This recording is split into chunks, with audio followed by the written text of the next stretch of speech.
حدیث میں آتا ہے رسول اللہ صلی اللہ علیہ وسلم نے فرمایا اذا وضع العشاء فابدؤوا بالعشاء،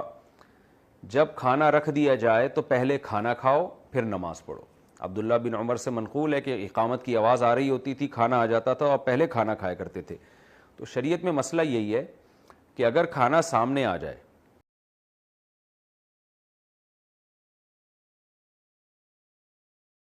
اور جماعت کھڑی بھی ہو تو پہلے کھانا کھا لیں پھر نماز پڑھیں آپ۔ لیکن یہ اس صورت میں ایک ہے کہ کبھی کبھار ایسا ہوتا ہو اور آپ نے اسپیشل نماز کے ٹائم پہ کھانا نہ تیار کروایا ہو، کھانا بعض دفعہ لیٹ ہو جاتا ہے اور اتفاق سے ایسے ٹائم پہ تیار ہوتا ہے جب جماعت کھڑی ہونے والی ہوتی ہے، تو ایسا اتفاق کبھی کبھار ہوتا ہے، تو پھر ایسے موقع پہ شریعت کہتی ہے بھی کھانا کھا کے تسلی سے نماز پڑھو، نہ کہ نماز پڑھ کے تسلی سے کھانا کھاؤ۔ تو تسلی نماز کے ساتھ ہونی چاہیے، کھانے کے ساتھ نہیں ہونی چاہیے۔ بعض لوگ دفعہ وہ مشہور واقعہ نا، حضرت مفتی تقی عثمانی صاحب دامت برکاتہم، انہوں نے اپنے بچپن کا واقعہ سنایا کہ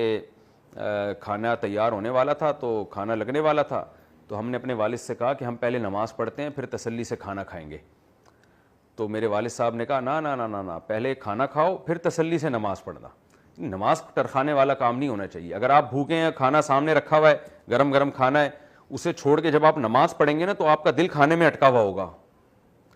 کہ یار وہ کوفتے تیر رہے ہیں اس کے اندر اور وہ دیکھو بوٹیاں تیر رہی ہیں، جلدی سے سلام پھیرے، امام صاحب نے تو بڑی خشوع و خضوع سے نماز شروع کر دی ہے۔ تو اس حکمت سے شریعت نے کہا ہے کہ تاکہ نماز اطمینان سے ہو آپ کی،